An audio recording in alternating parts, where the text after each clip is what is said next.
Assalamualaikum warahmatullahi wabarakatuh. Halo teman-teman, saya Yaya Hoiratul Ainia, mahasiswa Universitas Ibni Khaldun Bogor, Fakultas Ilmu Kesehatan, Prodi Kesehatan Masyarakat. Di sini saya akan menerangkan berbagai materi atau berbagai judul materi, yaitu Islam, Disiplin Ilmu Kesehatan, dengan Bapak dosen Dr. Andes Ahmad Alim LCMA sebagai dosen pengampu mata kuliah Islam Disiplin Ilmu Kesehatan.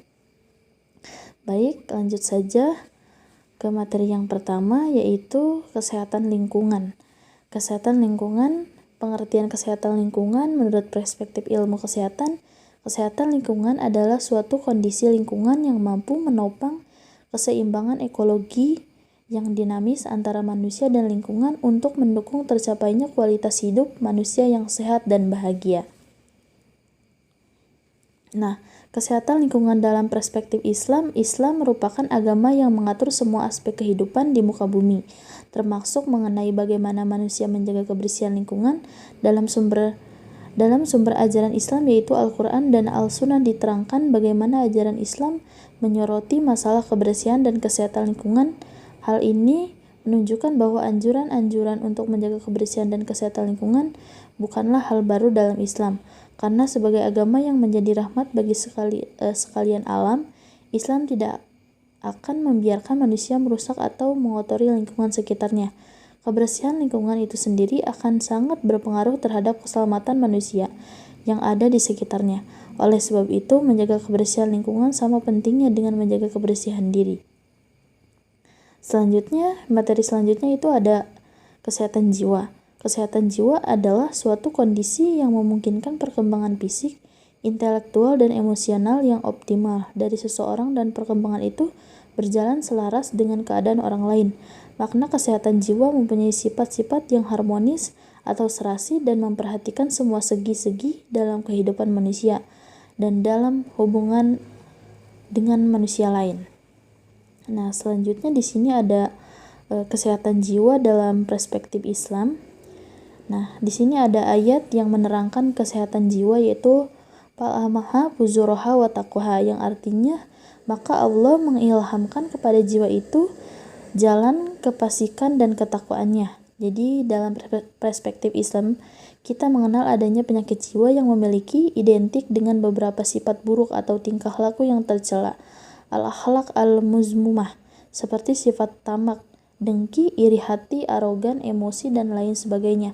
Dengan mengamal tanda-tanda kesehatan mental, kita dapat mengantisipasi terjadinya gangguan mental dan penyakit jiwa. Berikut manfaat yang kita dapat saat menjaga kesehatan mental, yaitu yang pertama, ada individu mampu menyadari potensi diri. Yang kedua, ada mampu mengatasi tekanan hidup. Yang ketiga, mampu bekerja secara produktif. Yang keempat, mampu memberikan kontribusi kepada komunitasnya. Nah, materi selanjutnya di sini ada menanggulangi wabah LGBT. Nah, kita cari tahu dulu nih apa itu LGBT. Jadi LGBT menurut Islam, LGBT dalam pandangan Islam sesuai dengan tuntunan Allah dan Rasulullah dalam Al-Quran dan Sunnah. Homoseks merupakan perbuatan hina dan pelanggaran berat yang merusak harkat manusia sebagai makhluk ciptaan Allah paling mulia. Pada masa Nabi Lut, kaum homoseks langsung mendapat siksa di balik buminya dan dihujani batu panas dari langit. Selain zina dan pemerkosaan, pelanggaran seksual menurut Islam termasuk LGBT, incest, persetubuhan sesama muhrim, dan menjimak binatang. Nah, hukuman apa sih yang bagi orang LGBT itu? Sanksi bagi pelaku semua pelanggaran seksual tersebut adalah hukuman mati. Rasulullah SAW bersabda, dari Ibnu Abbas, sesungguhnya Rasulullah SAW bersabda, barang siapa yang menjumpai kalian orang yang melakukan perbuatan kaum Lut, maka bunuhlah orang yang mengerjakan dan orang yang dikerjai. Hadis Ibnu Majah nomor 2561, Kitabul Hudud. Dalam hadis lain, Rasulullah SAW bersabda, Ibnu Abbas meriwayatkan, barang siapa yang menjimak muhrimnya, maka bunuhlah, dan barang siapa yang menjimak hewan, maka bunuhlah pelaku dan binatang yang dijima. Hadis Ibnu Majah nomor 2560, Kitabul Hudud. Nah, di dalam Al-Quran, Allah Ta'ala mengabadikan bagaimana dahsyatnya laknat dan azab langsung dari Allah Subhanahu wa Ta'ala kepada pelaku homoseksual ini. Di zaman Nabiullah Lut alaihi salam, pelanggaran seksual berupa homoseks umat Nabi Lut bisa dilihat dalam Al-Quran surat An-Naml ayat 54 sampai 55, Asyura ayat 165 sampai 166, dan Hud ayat 77 sampai 82. Akibat perbuatan mereka yang terus-menerus melanggar batas-batas Allah, Allah memberikan azab yang pedih kepada kaum Nabi Lut. Azab tersebut berupa hujan batu yang berisi sulfur yang dihantamkan ke kepala mereka, yang mengakibatkan kehancuran dan kepunahan total kaum tersebut. Nah, selanjutnya di sini ada materi, yaitu cara agar selain cara antara lain sebagai berikut. Jadi bagaimana kita menjaga pergaulan dari LGBT? Yang pertama itu menjaga pergaulan, menutup segala celah pornografi, misalnya dari gadget. Diadakan kajian atau seminar mengenai bahaya LGBT di sekolah-sekolah. Terus yang terakhir adanya undang-undang yang melarang adanya LGBT sehingga hal ini tidak menyebar semakin parah. Nah, selanjutnya di sini ada materi kesehatan reproduksi. Nah, kesehatan reproduksi adalah suatu hal yang sangat penting dalam diri kita. Aktivitas yang sehari-hari kita lakukan tergantung pada kondisi kesehatan kita. Jika kondisi kesehatan kita baik, maka aktivitas yang kita lakukan akan membuahkan hasil yang baik pula. Begitupun sebaliknya, jika kondisi kesehatan kita buruk, maka aktivitas yang kita lakukan akan menumbuhkan hasil yang kurang baik. Apalagi dalam kesehatan reproduksi, kita harus selalu menjaga, merawat agar tidak terjangkit penyakit yang akan merugikan diri kita sendiri. Apalagi sampai melakukan hal-hal yang tidak patut untuk dilakukan sebelum menikah, yaitu berhubungan seksual. Pelayanan keluarga berencana. Pelayanan ini memberikan konseling KB dan penyediaan alat kontrasepsi lengkap dengan nasihat atau tindakan apabila menimbulkan efek samping. Nah, selanjutnya pelayanan kebidanan. Pelayanan ini memberikan pelayanan kesehatan atau asuhan bagi perempuan dari masa pranikah, prakehamilan hingga melahirkan nifas, menyusui, interval antara kelahiran hingga masa menopause.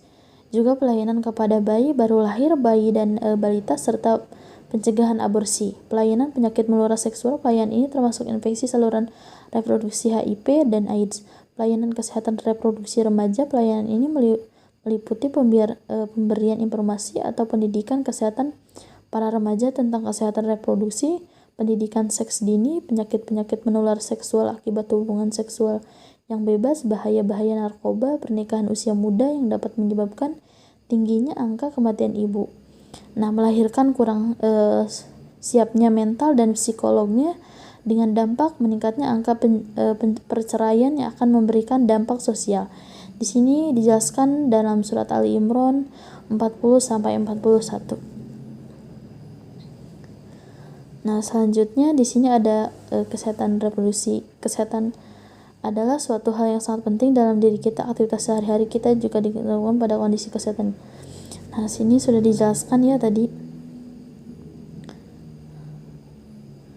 Terus selanjutnya di sini ada determinan kesehatan. Nah, determinan kesehatan, ajaran Islam mengatur seluruh sendi kehidupan umat muslim, baik kehidupan sebagai individu, keluarga, maupun masyarakat. Nah, termasuk dalam aspek kesehatan, satu atau dua ajaran Islam yang meyakini bahwa kesehatan merupakan hak asasi manusia dan anugerah kedua terbesar dari Allah Subhanahu wa Ta'ala. Terus di sini ada kesehatan merupakan modal utama bagi umat muslim untuk menjalankan kehidupan dan kewajibannya beribadah di dunia. Berdasar atas pandangan tersebut, umat muslim diberikan tanggung jawab untuk menjaga kesehatan dan mengupayakan pengobatan jika sakit. Manusia merupakan komponen yang holistik, terdiri atas raga, jiwa, sosial, dan spiritual. Manusia merupakan komponen yang berdasar atas hal tersebut, maka keadaan sehat yang harus dicapai bukan saja sehat fisik, melainkan sehat secara holistik pula. Hasil penelitian menunjukkan bahwa Jadi tentang determinan kesehatan dalam perspektif Islam itu terdiri atas iman, ibadah, tentang determinan kesehatan perilaku, lingkungan, sosial, genetik, dan pelayanan kesehatan. Nah, selanjutnya di sini ada materi pelayanan kesehatan.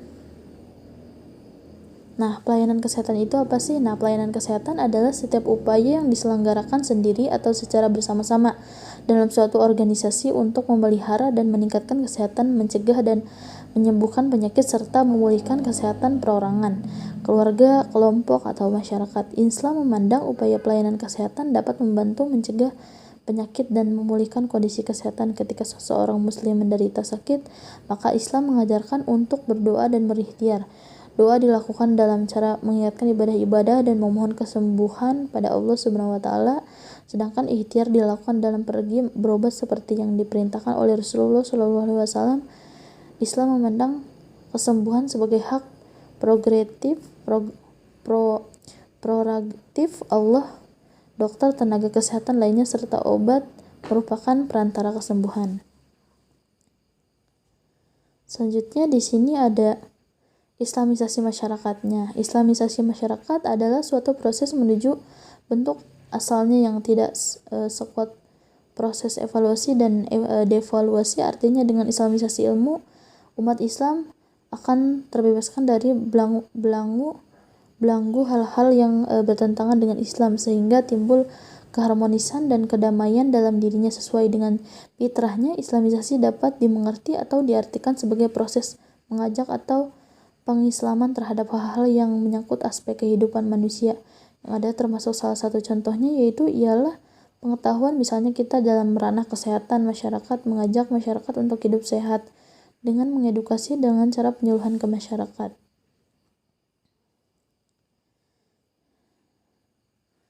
Baik, sekian dari saya. Bila ada kekurangan mohon dimaafkan. Bila taufik wal hidayah. Wassalamualaikum warahmatullahi wabarakatuh.